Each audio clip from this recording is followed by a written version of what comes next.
Hello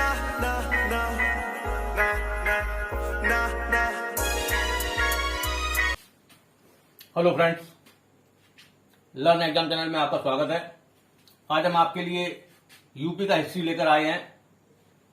UP का वो question जो आगामी एग्जाम में आना है, बहुत ही इंपॉर्टेंट है। और यूपी के इतिहास में वो कहाँ उल्लेख हुआ है उन चीजों का, वो हमने आपको आज यहाँ बताया है।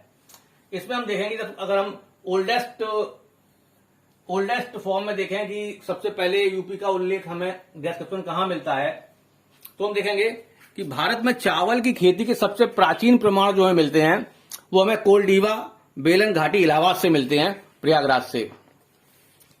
इसी के साथ आगे सिंधु सभ्यता, जिसे हम हड़प्पा सभ्यता कहते हैं, पॉपुलर नेम सिंधु सभ्यता है लेकिन इसका ऑफिशियल नेम हड़प्पा सभ्यता है।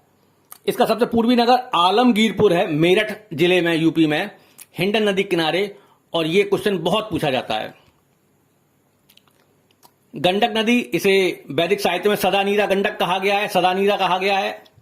यह क्वेश्चन भी बहुत आता है। 6वीं सदी ईसा पूर्व में जो 16 महाजनपद थे, उनमें से 8 महाजनपद उत्तर प्रदेश में थे। ये महाजनपद कौन कौन से थे?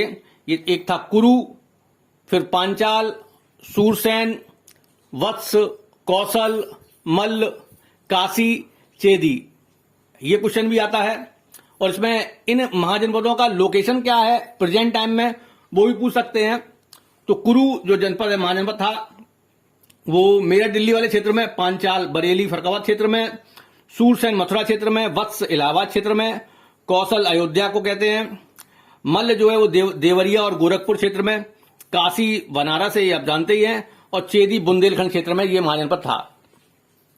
इसके साथ वायस्मेय तीर्थंकर जो अरिष्टनेमी है, इन्हें भगवान श्री कृष्ण का भाई बताया जाता है वैदिक साहित्य में। और ये उल्लेख जो है ऋग्वेद में इनका नाम मिलता है हमें।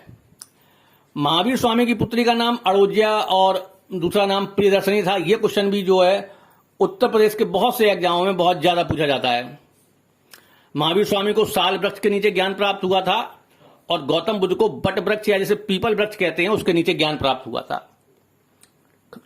उत्तर प्रदेश में जो दक्षिणी यूपी में जो बुंदेलखंड क्षेत्र रहा है, जहां पे चंदेल शासकों का राज्य रहा है, उन्होंने खजुराहो उनकी आध्यात्मिक राजधानी रही है, वहां पर उन्होंने जैन मंदिरों का निर्माण कराया था। ये क्वेश्चन भी बहुत आता है।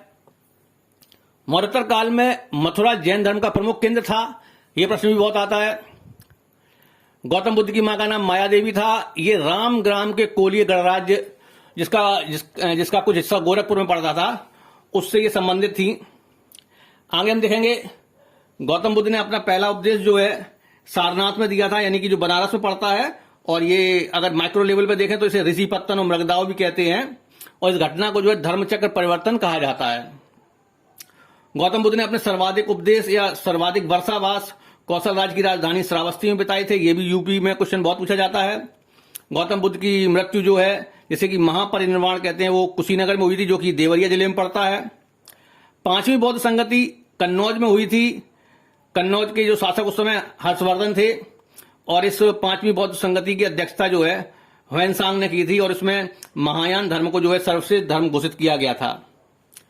गौतम बुद्ध को लाइट ऑफ एशिया भी कहा गया है।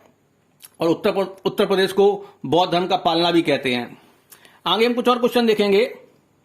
बुद्ध की पहली मूर्ति मथुरा कला में बनी थी। यह क्वेश्चन भी बहुत आता है। गौतम बुद्ध के काल में या 6वीं सदी ईसा पूर्व में यूपी में 7 मुख्य गणराज्य भी थे, जिनमें कि कपिलवस्तु के साथ का मुख्य क्षेत्र तो वैसे नेपाल था, लेकिन कुछ हिस्सा यूपी में भी पड़ता था। और सुमसुमार यानी कि चुनार के भग्ग, केलपुत्र के कलाम, रामग्राम के कोलिय, कुशीनगर के मल्ल, पावा के मल्ल और पिपलीवन के मौर्य, ये 7 जो है गणराज्य उत्तर प्रदेश में पड़ते थे। आगे 9वीं 10वीं सदी में नाथ संप्रदाय की स्थापना जो है मत्स्येंद्र नाथ ने की थी। ये भी क्वेश्चन जो है उत्तर प्रदेश में के एग्जाम में बहुत पूछा जाता है। और इस नाथ संप्रदाय को आगे जो है गोरखनाथ में पॉपुलर किया है, प्रसिद्धि दिलाई, इसका प्रचार किया है। और गोरखपुर इसका केंद्र बना है। गोरक्षपीठ कहते हैं। आगे देखेंगे हम कि भगवान विष्णु के 10 अवतारों का जो वर्णन है वो हमें मत्स्य पुराण में मिलता है। फिर आगे अगला क्वेश्चन, मगध नरेश बिंबसार ने कौशल नरेश प्रसेनजीत की बहन, कौशल नरेश का नाम था प्रसेनजीत, उनकी बहन महाकौशला देवी से विवाह किया था और काशी का क्षेत्र उन्हें दहेज में मिला था।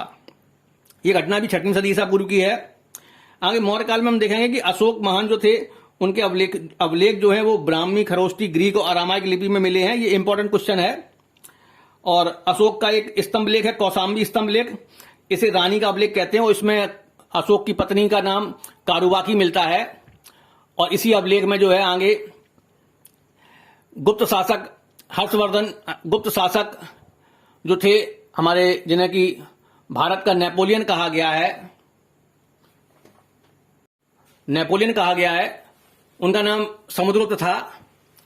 उनका जो राजकवि था हरिसेन, उसने भी अपनी जो प्रशस्ति है समुद्रगुप्त के लिए जो प्रशंसा के गीत लिखे हैं वो इसी रानी के अभिलेख पे लिखे थे। और आगे जो है यह अभिलेख बादशाह अकबर से भी संबंधित है। तो जब ये अभिलेख गुप्त शासक समुद्रगुप्त से संबंधित होता है तो इसे प्रयाग प्रशस्ति भी कहा जाता है।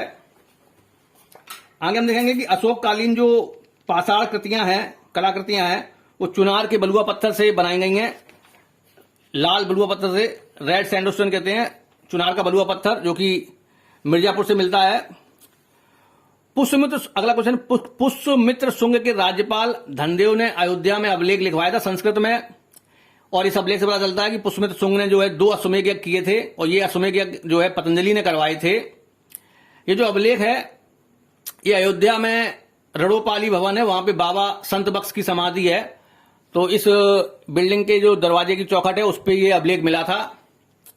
आगे देखेंगे कि पतंजलि के महाभाष्य के अनुसार जो है इंडो ग्रीक है, जिन्हें यवन कहते हैं, उन्होंने साकेत अयोध्या तक आक्रमण किया था, वहां तक पहुंच गए थे। और शकों की 5 शाखाओं में से एक शाखा ने मथुरा से शासन किया था। और शकों की इस मथुरा शाखा का जो प्रमुख था, संस्थापक था, वो राजुल था।